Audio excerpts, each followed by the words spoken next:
For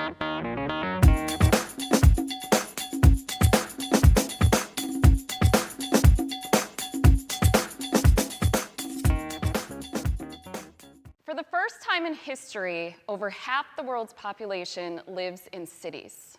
By 2050, 80% of people will reside in urban centers. I am one of those people. I moved to downtown St. Louis 4 years ago, and I love the urban lifestyle. Yeah. I just love the constant flow of people and energy. I love the convenience of walking to work. I love the quality of life. Yet, within just a few months of living there, I realized that something was missing. I was longing for a connection to nature. And I had an undeniable urge to grow my own food. Now, having heard, Mary, Mary, quite contrary, how does your garden grow? Over and over growing up, you would think that I would never want to garden. But somehow those childhood taunts seem to have planted invisible seeds for my future, because I found myself as an apprentice at an organic farm on the outskirts of the city. And while I was learning how to farm, I started looking for opportunities to grow food closer to home. I came to find that there are over 200 community gardens in St. Louis, but not one downtown in the neighborhood that needs it the most. Because where I live, we don't have backyards. Most of us don't even have balconies or any type of outdoor space. So I made it my mission to change that, to create a place to grow food where I live. I started by hosting a meeting to gauge interest, and it turns out there was a pent-up demand. Over 50 people, from engineers to stay-at-home moms, enthusiastically attended, and they all came with these amazing ideas for local food projects. We put a huge map up on the wall, and we started identifying potential places to garden. And we explored all possibilities. Since undeveloped land is nearly impossible to come by downtown, we looked at parking lots and garages and city parks and even an abandoned highway ramp. Well, not everybody shared in our enthusiasm. I cannot tell you how many times we heard that this land is slated for development, or we don't want the liability on our property. And the kicker? Our parking lot is far too valuable for your project. Well, nearly 6 months went by before we came upon this fenced-in lot just 1 block north of City Museum. And soon after, we formed the nonprofit Urban Harvest STL to help guide us from this grassroots effort into developing the first downtown community garden. We spent just about every weekend that fall transforming this lot into a garden. And for every paver we put down, we dug up building debris and bricks, like these star blocks that we're still not sure the significance of. The soil was incredibly unhealthy, so we built raised beds from 100-year-old pine that had been salvaged from old buildings in the region. And we filled them with healthy soil and compost that's suitable for growing food. And after a few finishing touches and recycling our star blocks into our pathways, the garden was good to go, and we put it to rest for the winter. Now, when spring came along, we could hardly wait to get started. But for some of us, that meant learning new skills. See, we were used to hunting and gathering our food from supermarkets and restaurants, but not growing it ourselves. Fortunately, we had a few seasoned gardeners, and with my farming apprenticeship under my belt, that year, we turned unsuspecting city dwellers into urban farmers. Our first season, we watched the seeds sprout and grow week after week and month after month into a thriving green space and an urban oasis. It was as though we created our own backyard in the middle of the city. And through the process, we learned a lot that we didn't expect to.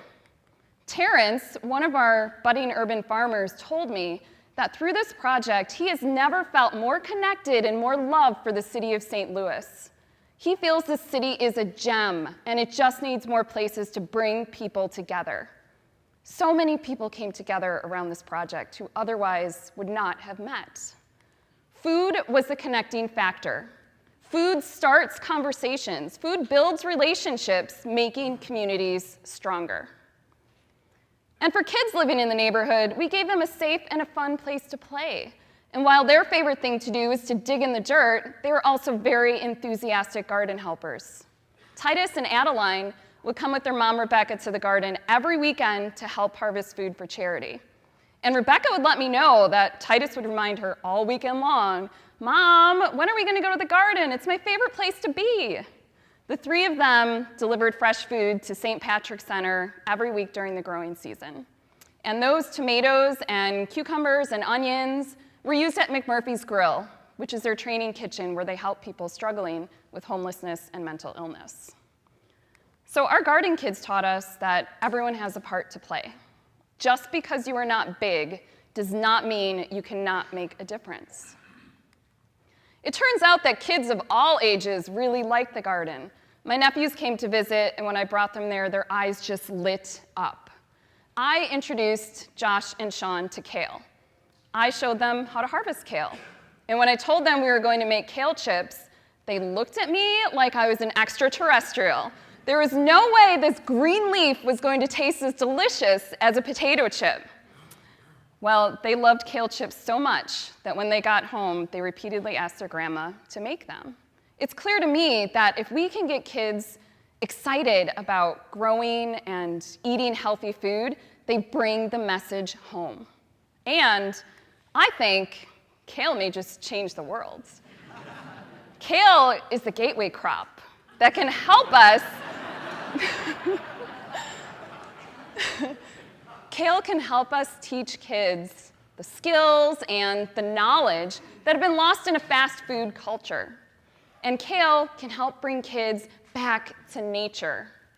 Speaking of nature, not only are we growing community at the garden, but we're also growing biodiversity in the city. When we first started, this land was dead. We would dig into the earth, and it was as hard as a rock. There was no sign of life. And one day we were gardening, and a lizard popped out of our herb bed. He was not alone. The first season brought the birds and the butterflies and the bees and the ladybugs and the praying mantis and even the lizards. If you build a garden, even in the middle of the city, nature will find its way back. Here we had an unproductive patch of land that spawned life. Gardens are life-enhancing, life-giving. The Downtown Community Garden showed us that we can have a thriving food system in the urban core. And we found that more people wanted access to the healthy food that we were growing right there in the neighborhood. A woman drove by one day and actually did a U-turn to come and ask us how she could get some of that fresh food. In fact, a lot of people were starting to ask us how they could buy food from the garden. We felt the demand growing, but we were at full capacity. We had a waiting list an arm long, and we were growing food for ourselves in the community. We weren't selling it. At one of our work days, I met a gentleman who owns a building downtown. And when he pointed to his building a half a block away, a light bulb went off in my head. "Is that a flat roof on top of your building?" I asked him. He replied, "Yes." "Is that rooftop in good condition?" He said, "Yes." "Can I put a farm on top of your building?" I patiently waited, and he said, "Maybe, let's go take a look." Well, when I got up on that rooftop, I was speechless by the sweeping views of the city and the possibilities that this hidden space presented. When I think about how difficult it was to find a place to garden, and here we have hundreds of unused rooftops, it was clear that this was the opportunity in our neighborhood. And this 10,000 square foot rooftop could be the pilot for rooftop farming in St. Louis. And just like that, my professional career as an architect and my passion for urban farming collided so perfectly that it really made my heart sing. And the concept for the Food Roof Community Farm awakened. Now, 10 years ago, this would not even be possible. But now we have green roofs on top of city halls like Chicago. Today, there are over 5.5 million square feet of green roofs installed in North America alone. And for good reason. There are many environmental benefits associated with green roofs, from heat island mitigation to stormwater management to building energy reduction. We should be installing green roofs on our buildings anyway. The next step is to make those green roofs productive and to leverage them for urban food production. Now, we were very fortunate to work with some young and talented designers from HOK, the architecture firm that I work at. And when I first told the interns our plan to put a farm on top of a building, well, they thought maybe I was a little bit crazy. But they came around to the idea and fully embraced that we were trying to move, beyond just a community garden, but creating a community farm. A place where we will not only be growing food, but we'll be raising chickens for eggs and keeping bees for pollination and experimenting with innovative forms of urban agriculture.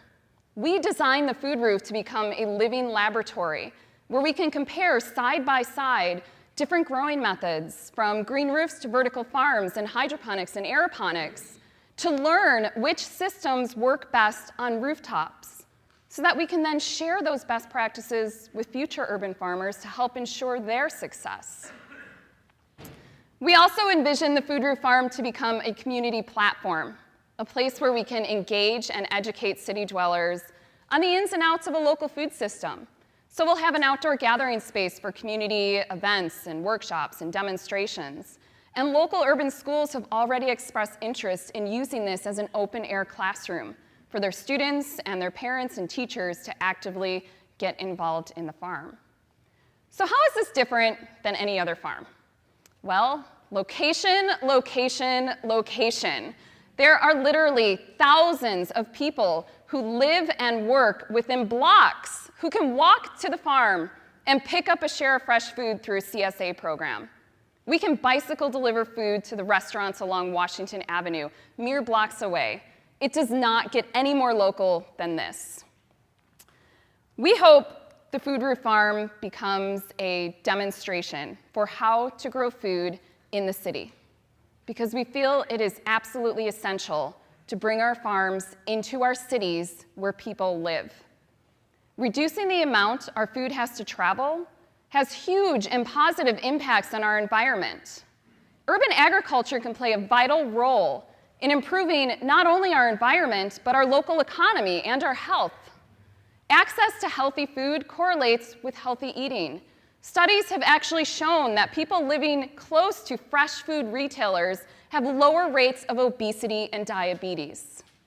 We have the opportunity to improve human health through the built environment with projects just like this. Now, the Food Roof Farm has been about a year and a half in the making. And while we are this close to getting it built, we've learned very patiently that sometimes the process takes longer than we planned for. Sure, it sounds pretty simple, right? Put some soil on a roof, plant some seeds, and you have a farm. Well, not quite. There are actually quite a few things you need to consider before you can even start thinking about seeds. Like sunlight. Does the roof have full sunlight throughout the entire growing season? Access. Is there an elevator or at least a stair to get you up there? Utilities. Is there water and electricity on the roof? Membrane. What is the existing condition of your roof, and can you build on top of it? And weight. You'll need to have a structural engineer do a load-bearing capacity analysis to verify that the building can withstand the added weight of a farm. And once you make it past all these steps, you'll need to work with an architect to draw up and submit your permit set to the city. And this is where it gets really fun. Because the list of building codes and ordinances to follow is endless. And as you can imagine, most codes weren't exactly written for rooftop farms. So some may need to be reworked or even rewritten. Building officials will need to be educated to fully understand your project. And then there's lease nuances. Chances are your landlord has not leased out his rooftop for a farm. So it's going to take a lot of conversations to get to the point where you can sign a long-term lease. These are real issues that take time. Oh, and there's one more thing. You're going to need money to pay for all of this. So we're making progress every day, step by step, but as we see the magic happening is when we're able to align all of our stakeholders, from our donors to the landlord, our community volunteers, and our city officials. And nurturing a symbiotic relationship like this takes time. We can compare it to the process of growing a seed, where you need certain fundamental things like water and sunlight sequenced properly over time in order to bring the plant to life. While it's taking longer than anticipated to bring the Food Roof Farm to life, and while I'm sure there are unforeseen bumps on the road ahead, the one thing that I am 100% certain of is that we need to do this. We need to transform forgotten city spaces into productive foodscapes. When I walk through the city now, I see potential everywhere, in vacant lots, in unused parking, and on rooftops. If we can put a man on the moon, we can certainly put carrots, kale, and cucumbers on our urban roofs. So let's grow some carrots on the roof.